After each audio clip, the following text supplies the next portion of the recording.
কোথাতে যাচ্ছিস? হাই করো। হ্যালো।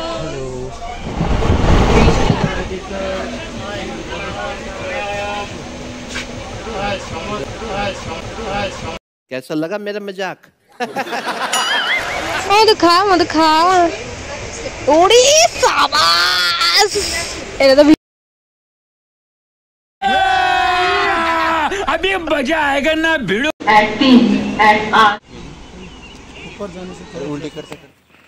তুই বলবি তারপর?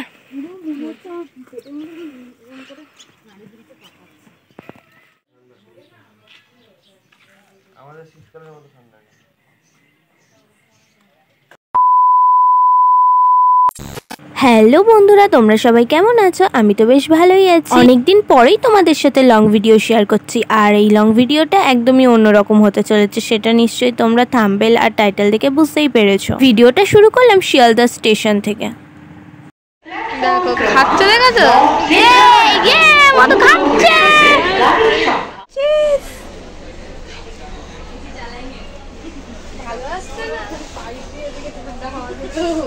দিদি হাই করো।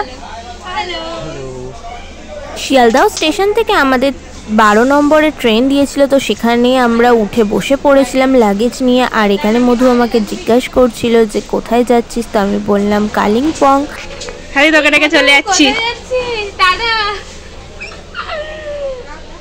আর যাদের সাথে যাচ্ছি তারা তো এখানে বসেই আছে, তারা হাই করলো দেখতে পেলে। তো এখানে মধু আর আমি জাস্ট ইয়ার্কি করছিলাম, মধুকে বলছিলাম টাটা বাই বাই, দেখে শুনে যাস। দেখতেই পাচ্ছ আমাদের ট্রেনটা শিয়ালদা থেকে ছেড়ে দিয়েছে, আর অনেকটা স্পিডেই যাচ্ছিল ট্রেনটা। আর এখানে আমরা দই খেয়ে নিচ্ছিলাম, দই উঠেছিল দেখে তো বুঝতেই পারছো। জানলার ধারে বসে বসে ভিউ এনজয় করছিলাম আর স্টেশনগুলো দেখছিলাম। খুব সুন্দর লাগছিল বাইরের দৃশ্যগুলো দেখতে, বিশেষ করে যখন সবুজ মাঠগুলো আসছিল তখন দেখতে বেশি অসাধারণ লাগছিল। তোমরাই দেখো একবার কতটা সুন্দর লাগছে দেখতে। তো ট্রেনে আমাদের অনেকক্ষণই থাকতে হবে, প্রায় 11 থেকে 12 ঘন্টা মতো তো থাকতেই হবে, কারণ আমাদের জার্নিটা ছিল শিয়ালদা টু নিউ জলপাইগুড়ি। এই এতটা সময়ে আমরা কি কি করি সেটাই তোমাদের সাথে ছোট্ট ছোট্ট ক্লিপ শেয়ার করব।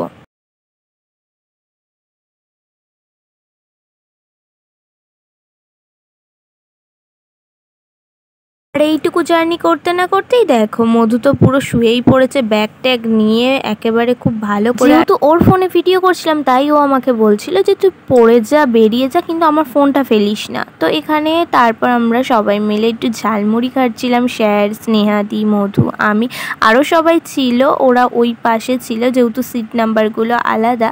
তো এতক্ষণে আমরা এই সালার স্টেশন অবধি এলাম। তো তখন ছিল বিকেল, টাইমটা আর দেখিনি। তো তারপর এই স্টেশন থেকে ছাড়ার পর আর ভিডিও ক্লিপ সেরকম নিতে পারিনি। তো তারপর একেবারে সন্ধ্যা হয়ে গিয়েছিল দেখতে পাচ্ছ। আর এখানে সাগরদা এনেছিল ডিম টোস্ট, তো সেটাই খেয়ে নিচ্ছিলাম সবাই মিলে।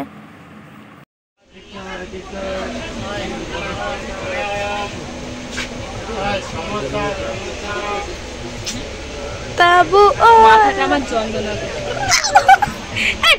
এরকম করবি না, আমাকে ভিডিও না খাবি। দেখো মধু গিলবে, দেখো চর মারবো। খা মধু, খা খা খা খা মধু খা। দাঁড়াও না, মধু খা, মধু খা। ওরে সাবাস। মধুর নাকি মাথা যন্ত্রণা করছিল, তাই ও এরমভাবে অমৃতঞ্জন মাথায় ঘষে নিয়ে এরকমভাবে স্টোলটা পাকিয়ে রেখে দিয়েছিল। দেখতে কী রকম লাগছিল তোমরাই একবার কমেন্টে জানিও তো। তো আমি তো ঠিকই বলেছি তাই না? তো যাই হোক, তারপর রাত হয়ে যায়। তো দেখতে জঙ্গিপুর রোড এই স্টেশনটা আসে, তো দেখতে তো প্রচণ্ড পরিমাণে ভয়ানক লাগছিল, সত্যি জঙ্গি লাগছিল। আর এখানে ছিল নিমতিতা স্টেশন। তো দেখো লাইটটা জ্বলছে আর লিপজে পুরো ভূতের মতো লাগছিল। আর নিচে দুজন বসে আছে আর ওই পাশ দিয়ে দুজন হেঁটে আসছিল, পুরো ভূতের মতোই লাগছিল। এইবার দেখা যাচ্ছে ওয়াও না ওয়াও। তারপর সেখান থেকে ট্রেন ছাড়ার পর আমরা দেখতে পাই সব থেকে ভালো জিনিস, সেটা হলো ফারাক্কা ব্রিজ। ফারাক্কা ব্রিজ সম্বন্ধে আমরা তো অনেকেই অনেক কিছু জানি। তো যাই হোক, এটা যে নিজের চোখ দিয়ে দেখতে পেলাম সেটা দেখে খুব ভালো লাগলো। আর এখানে বৌমনি একটু হাই করে দিই। যাই হোক, তো তারপরেই চলে আসে আমাদের রাত্রের ডিনার। তো দেখতেই পাচ্ছ সবার ডিনার সবাইকে দিয়ে দেওয়া হচ্ছিল। আর এই ছিল স্নেহাদির ডিনার, আর এখানে আমাদের ছিল। যাই হোক, মধু আর আমি একটা প্লেটেই ডিনার করেছি, আমরা বেশি খেতে পারিনি তাই জন্য। তো তারপর এখানে মধু আর আমি একটু দাঁড়িয়েছিলাম, আর দাঁড়িয়ে দাঁড়িয়ে বলছিলাম ঘুমে আমাদের চোখগুলো দেখ একদম ঢুকে ঢুকে গেছে, তাও আমরা ঘুমাইনি। তো তারপর নেমে যাই নিউ জলপাইগুড়ি স্টেশন। দেখতেই পাচ্ছ ঠিক রাত 2টো থেকে 2:30-এর মধ্যেই আমরা সেখানে নেমে যাই। তো তারপরে এখানে ট্রলি নিয়ে চলে যাই একদম স্টেশনের বাইরে। তো এখানে আমার হাতেই শুধু ট্রলি, এই কারণে কারণ মধুর আর আমার ড্রেস একটা ট্রলিতেই নেওয়া হয়েছিল, আর পিঠে একটা ব্যাগ ছিল। তো ও আর আমি এরকম ভাগাভাগি করেই নিয়েছিলাম যাতে বেশি কষ্ট না হয়। তো তারপরে এইখানে ব্রিজ থেকে দেখা যাচ্ছিল নিউ জলপাইগুড়ি লেখা, তো সেটাই তোমাদের দেখানোর চেষ্টা করলাম। যাই হোক, তো তারপর এখানে স্টেশন থেকে আমরা বেরিয়ে যাই, আর তারপর আমাদের গাড়িও চলে আসে খুব তাড়াতাড়ি, বেশিক্ষণ ওয়েট করতে হয়নি।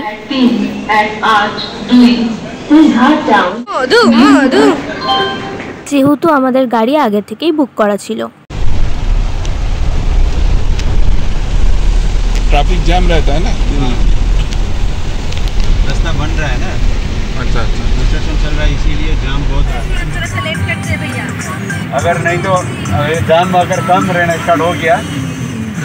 দেখতেই পাচ্ছ আমরা গাড়িতে উঠে পড়েছি, আর এখানে আমরা খুব মজা করতে করতে যাচ্ছিলাম। বাট খুব জোরে বৃষ্টি এসেছিল, মানে আমরা তো অর্ধেকটা ভিজেই গিয়েছিলাম যখন আমরা গাড়িতে উঠি। आराम से ऊपर जाने से उल्टी करते करते फिर वीडियो में आ गया।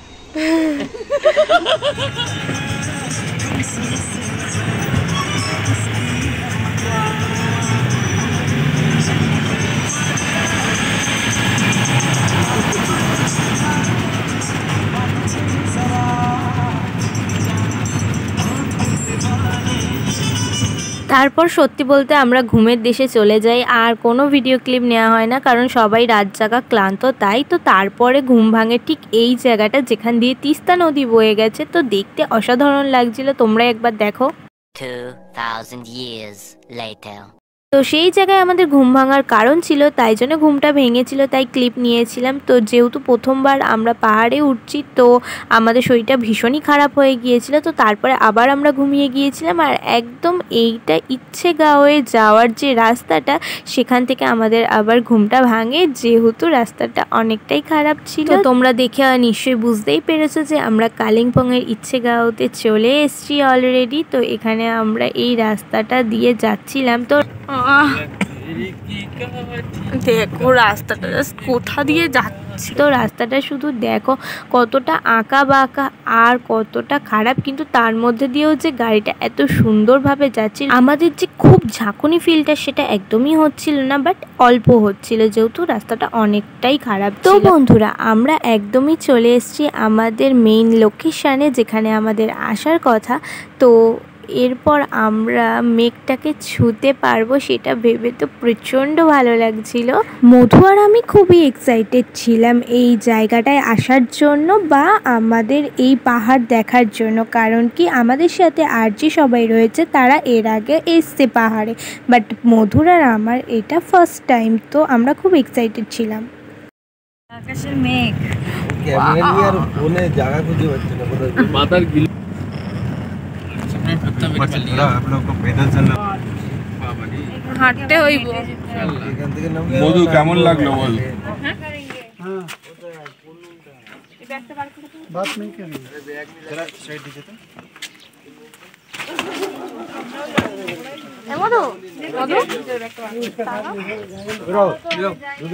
আমরা ইচ্ছেগাঁওতে চলে আসি, আর এখানে আমাদের লাগেজ নামানো হচ্ছিল, তোমরা তো দেখতেই পেলে। তো দুটো গাড়ি হয়েছিল আমাদের, তো সেখানে সব নামিয়ে দেওয়া হচ্ছিল। তো তারাই আমাদের পুরো রুম অবধি বয়ে দিয়েছে, প্রত্যেকটা লাগেজ আমাদের নিয়ে যেতে হয়নি।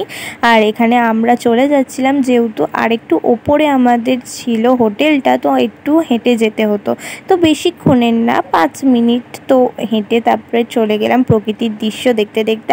আর প্রথমেই আমার চোখে পড়লো এত সুন্দর সুন্দর কিউট কিউট ফুলগুলো, তো এগুলো আমার মনটাকে পুরো কেড়ে নিয়েছিল। প্রথমত আমরা মেঘের মধ্যে দিয়ে হাঁটছিলাম, আর দ্বিতীয়ত এত সুন্দর সুন্দর ফুল, আর সামনে দেখতে পাচ্ছি এত সুন্দর সুন্দর বড় বড় পাহাড়।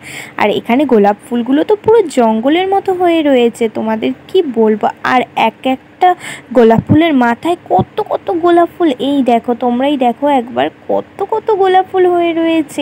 এরকম তো আমি ফার্স্ট টাইম দেখলাম। তো তারপর চলে এলাম আমাদের হোটেলে। এখানে স্নেহাদি হাই করে দিচ্ছিল। তো দেখতে পাচ্ছ এটাই আমাদের হোটেল, খুব সুন্দর ছিল হোটেলটা, খুব ভালো ছিল। আর আমরা হোমস্টেতে আসার সাথে সাথে দেখো মেঘে পুরো ছেয়ে গেছে জায়গাটা, কিচ্ছু দেখা যাচ্ছে না। আর কিছুক্ষণ পরেই আবার ভিউটা দেখো কত মিষ্টি লাগছে, পাহাড়গুলো দেখা যাচ্ছে পুরো পরিষ্কার হয়ে গেছে, আর হালকা হালকা মেঘ উড়ে যাচ্ছে, কতই না সুন্দর লাগছে। তো তোমরা অবশ্যই কমেন্টে জানিও এই জায়গাটা তোমাদের কেমন লাগলো। আমার তো ভীষণই ভালো লেগেছে। তো এমনভাবেই আমি প্রত্যেকটা ডের ভিডিও তোমাদের সাথে শেয়ার করব। তোমরা কিন্তু অবশ্যই চ্যানেলটাকে সাবস্ক্রাইব করে দিও। আজ আসি, টাটা।